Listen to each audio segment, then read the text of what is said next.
The Links Group has been in the business of starting up other people's businesses for 10 years now, during which time the types of businesses that we can start and how we start them has changed dramatically. In the studio to give us a snapshot of the last 10 years and to provide a picture of startups today is John Martin St. Valery, founding partner of the Links Group. Very good morning to you. Thanks for coming in. Good morning, Malcolm. Morning, Sarah. You've been a frequent guest on this show and on the evening show over the last 7 years. People's needs and issues facing entrepreneurs have changed over the last 10 years with market conditions. Try to encapsulate for us some of the major changes in how easy it is to start up a business and how we can start up a business. Yeah, Malcolm, it is interesting because if you look back over the last 6 to 7 years, the deal really has changed for us insofar as, or the landscape has changed.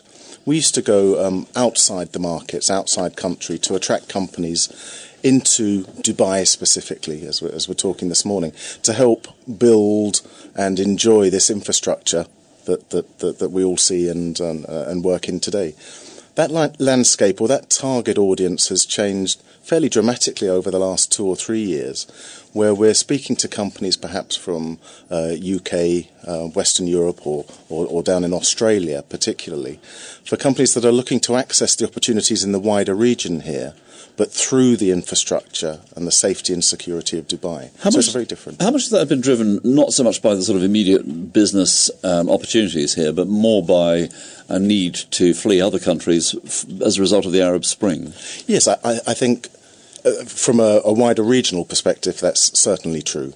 And when we look at the recent downturn and the events such as Arab Spring, then a number of companies, organisations from within the wider region have decided to hunker down or come into a safe and secure environment such as Dubai, certainly to base their key personnel or their head office functions, but still be working back in other parts of the region.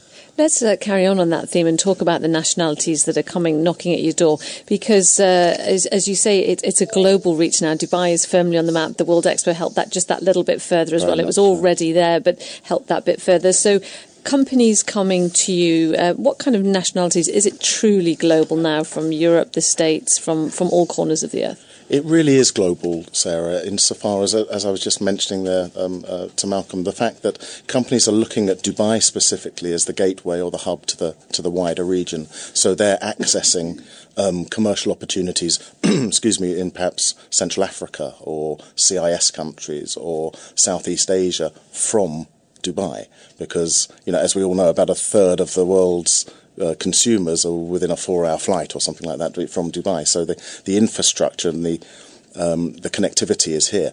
But as far as the type of businesses coming to us, I mean, we work at Links Group closely with the Dubai FDI, for example, the Foreign Investment Office, and we go outside the country to specifically attract companies for the opportunities here in the region. And we would target mainly, I guess, Western-speaking or English-speaking countries, but Australia, US, UK, where last year, for example, in the final quarter, Links and a Dubai government delegation went down to Australia, to New South Wales and to Victoria to speak to companies, again, not just about coming into Dubai to live, work and set up, but again to access the so wider... like a bilateral, as we're seeing with these trade agreements. Very much so. The other thing, I mean, I was sort of labouring under the misconception that maybe you'd be dealing with smaller companies, that maybe the bigger companies would have their own in-house people that would know how to deal with global expansion. But so when we were just having a chat earlier on, you were saying that you're just dealing with all sizes of companies now, up to the multinational level. We do, and the Links Group model really is, it's about company formation, but it's about protecting ownership of the foreign business. So when you have a foreign company coming in, large or small, or a start-up business, the end game is the same. Whatever the exit strategy is for that particular business, it's all about protecting their ownership or protecting the assets of the foreign party. And that's what the Links Group model provides. It's a nominee partner service that ensures the company complies with company's law as far as their establishment's concerned, but actually has beneficial ownership of their business. One of the things that's changed over the last 10 years that you've been in business is the rise of e-government. Has it become so easy to set up companies here in the UAE that actually, in fact, you're losing potential clients to the eGov network?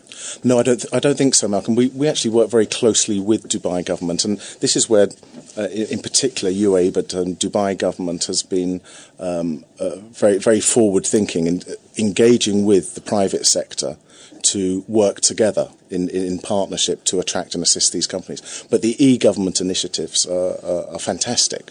There's no doubt that to make the process simpler and faster is what everybody wants. Now, of course, you're at the cutting edge of seeing all these new companies coming in, so you can see the types of industries that are wanting to come here.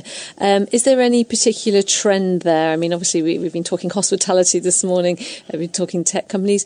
Is there a particular industry that's most interested, or is it, again, across the board? I mean, it's sort of simple to say it's across the board because it is as far as service support companies are concerned. But the four main areas that we see are in line with the Dubai government's vision, excuse me, which would be hospitality and tourism, of course, the Islamic economy, green technology, and finance. And really, I think the business within Links Group and the companies that we tend to attract fall into those four categories in the main. What's the latest you're hearing on the new companies law? Very interesting. I heard something yesterday actually with regard to potentially number of shareholders that have to come together to form a local LLC. That's likely to be reduced even down to one, which is quite progressive. But the piece that everyone wants to, and I think we've spoken about for a number of years, Malcolm, is the foreign party participation, this 5149, which does tend to be a barrier to entry for companies coming into this market, unless those businesses are fully protected under that 5149 scheme. But for the foreign partners' participation to be higher, we're all still waiting to hear if that will be the case. And briefly, because we've only got a minute left, the Dubai SME 5-year plan, obviously a big important plan out there in terms of the SMEs that you deal with as well.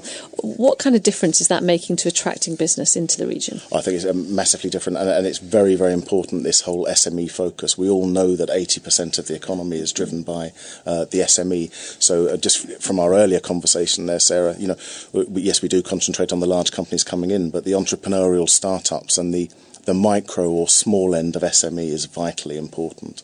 And it's a very attractive environment for safety and security, both commercially and otherwise. While we're talking about SMEs, we should congratulate you because the Links Group back in November was up 43 places on the Dubai SME 100 list, up to 13th place. So congratulations. Well, thank you very much. We're absolutely delighted with that accolade, and it's all down to our people. We're a people business, so well done, the Links team. Thank you very much indeed. John Martin St. Valery, founding partner of the Links Group. We look forward to seeing you back soon. Thank you. Thank you very much.